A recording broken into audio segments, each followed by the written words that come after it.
She didn't know I could read her skin. People think perfumers chase beauty. We don't.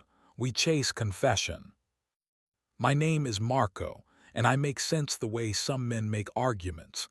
Layered, persuasive, a little dangerous if you stand too close. My studio hides behind a florist and above a print shop. The staircase smells like wet paper and lilies, and the banister steals your palm's heat. Every morning I climb into a world where bottles are small and feelings are loud. I weigh oils until they obey, coax shy notes into talking to bolder ones, and spend a sinful percentage of my life watching liquid turn light into patience. My wife, Elena, used to joke that she married me for the samples. She works in hospitality PR, hotel openings, chef egos, soft launches with loud guest lists. She entered rooms like a rumor, which is to say everyone leaned in without deciding to. The first night we met, the bar's air was new money and spilled gin.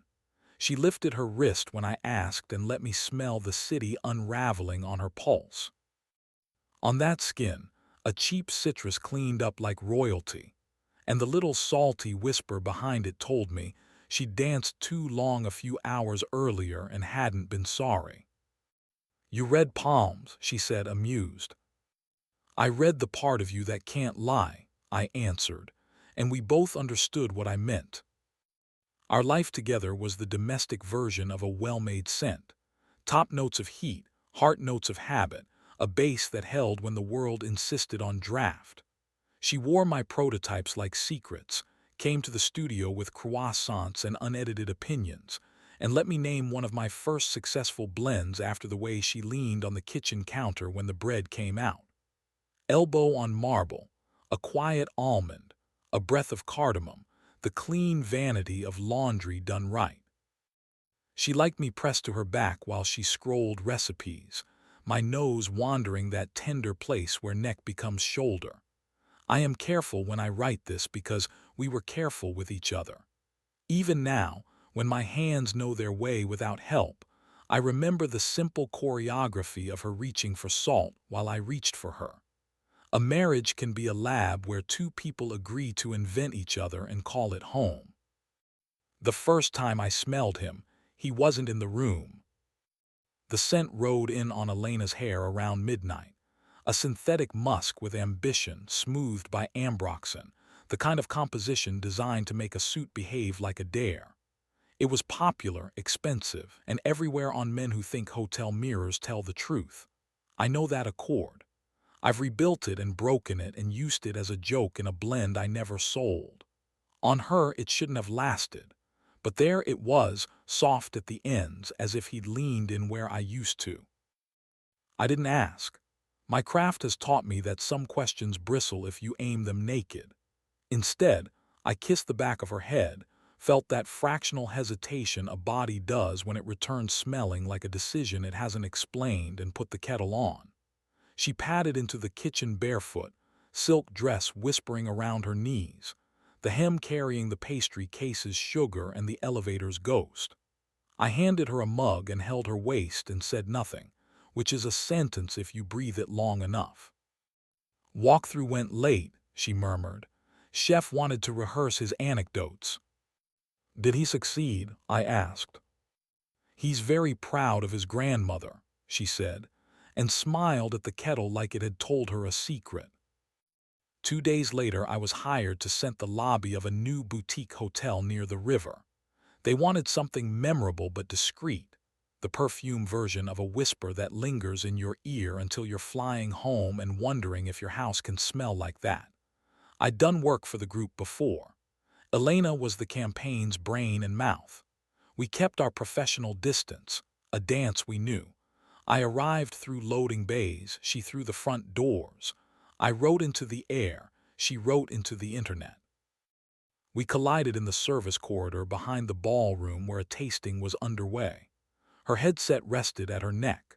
The small V of skin there was warm with the day. He stood beside her, hand in the pocket of a suit so well cut it felt smug, laughing with the flattering ease of men who make a living being the occasion. He wasn't a chef or a hotelier. He was the investor you invite because his smile makes expensive things feel inevitable. On him, the ambroxan went from swagger to sermon. "Marco," she said, bright, a little breathless. "This is Stefan, he's invested," he finished, sticking out a hand that smelled like polished wood and flight lounges. "The room already smells richer since you arrived." "Rooms always do," I said, shaking the compliment off with a handshake. We made the right noises for a minute. Then I excused myself and fled to the linen cupboard where hotels hide their clean conscience. I stood there between shelves of folded towels and breathed like a man pinned in place by his own competence. I could taste the shape of the thing that was going to happen and hated how beautiful it already smelled. It's funny what you notice when you're trying not to notice what matters. She started turning her face when I kissed her, just enough that my mouth met cheekbone instead of promise. Her phone learned to sleep under a napkin at dinner. My prototypes came home and returned untouched. "Love," she would say. "I was racing all day." The word rang correct, but its echo didn't find me. I am not built for fury in public. I make my anger small and precise and ask it to work like a tool. I opened a clean notebook and wrote project, palimpsest on the first page. A palimpsest is a manuscript used twice. The original text scraped away, the new written over it, both surviving if you know how to look. I decided to write on her skin a message only she and I could read and choose in that moment who we wanted to be. I did it gently. The next Saturday I brought a little bottle home, unlabeled, mouth blown, stoppered with cork I'd warmed in my fist. "Help me name this," I said, easing it into her palm like an apology. "Wear it tonight, see if it behaves." She rolled the oil on her wrists and sealed them together, then tapped behind her ears. It rose light, pear skin, clean linen, a sigh of violet. The pear was false. So was the linen. I'd coaxed a few volatile molecules to bloom when diluted by ambient air heavy with that same ambroxan I'd smelled on her. If she stood next to Stefan long enough, the perfume would shed its polite dress and step out as itself. Not an accusation, chemistry. And if I was wrong, if the man in the suit was just a suit, the scent would remain shy and delicate, our private code unbroken. I did not tell myself I was setting a trap. I told myself I was writing a letter in a language we learned together. The fundraiser was the kind of event that gives a hotel an excuse to be more gorgeous than weather. The lobby glowed honey.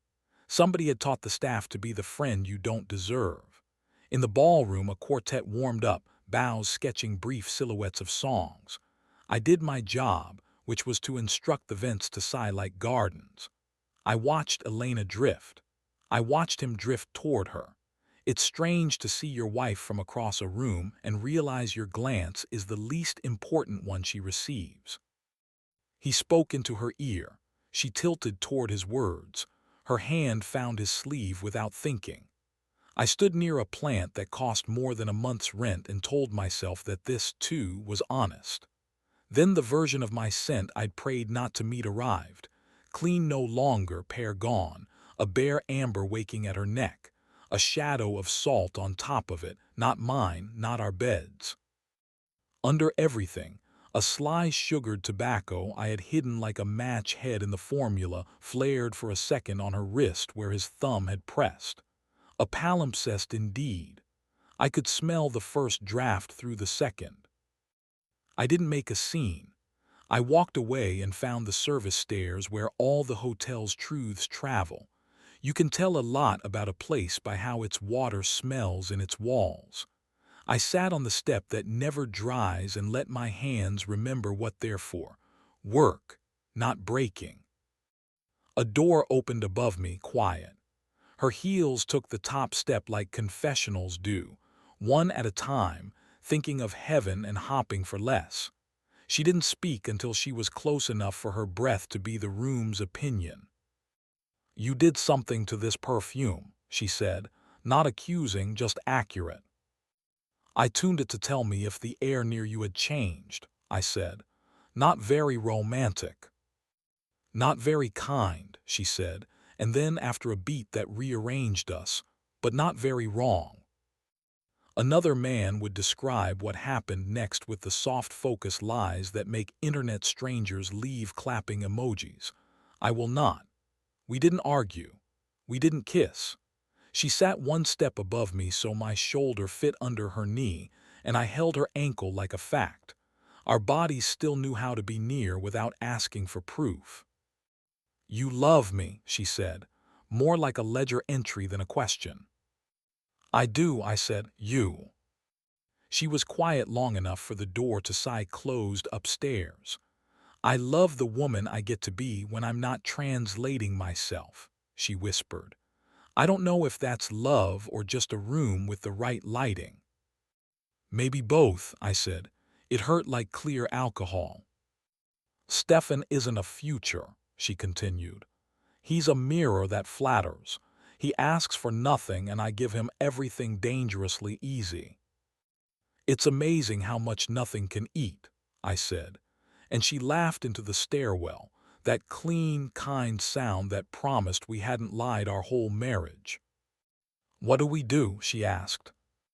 We stop making our life lie, I said. We can be generous and we can be done. The thing about endings is how cold they are on paper compared to the heat of doing them right. We unstitched without tearing, both of us tugging threads we'd knotted ourselves. She moved into a sunlit place closer to the hotels. I learned which quiets in my apartment were wonderful and which needed company. We did the paperwork with pens that didn't wobble. We ate lunch afterward and chose a dessert to share out of habit, then laughed and told the waiter to bring 2 spoons anyway. I spritzed the waiter's wrist with something that smelled like almost summer. He brightened in that little way people do when seen. Stefan stayed a weather system and then drifted toward another coastline. Men like him worship their own gravity. If you stand too near, you call it destiny. If you step away, you call it wind. I kept measuring and blending and coaxing. The world, for all its noise, still needs the small honesties you can wear. One evening, the florist downstairs sent a customer up. She has trouble with roses, she said. Maybe you can teach them to behave. Her name was Noor, and her palm, when I shook it, smelled faintly of mint, metal, and accountable sadness. She ran a tea room around the corner that did unconventional things with petals and heat. Everyone thinks Rose wants to be loud, she said, sitting across from me with her wrists on the table like I might read them for rain.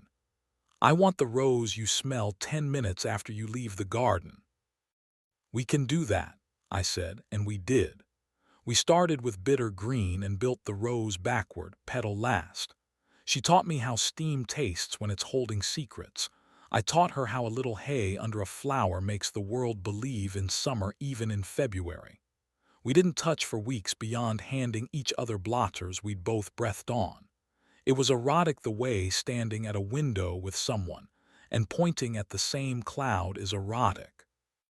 When she finally reached for the inside of my wrist to test a blend on warm skin, her fingers stayed a fraction longer than they had to. I felt my pulse pick up like a kid called on in class who knows the answer. You're careful, she said softly.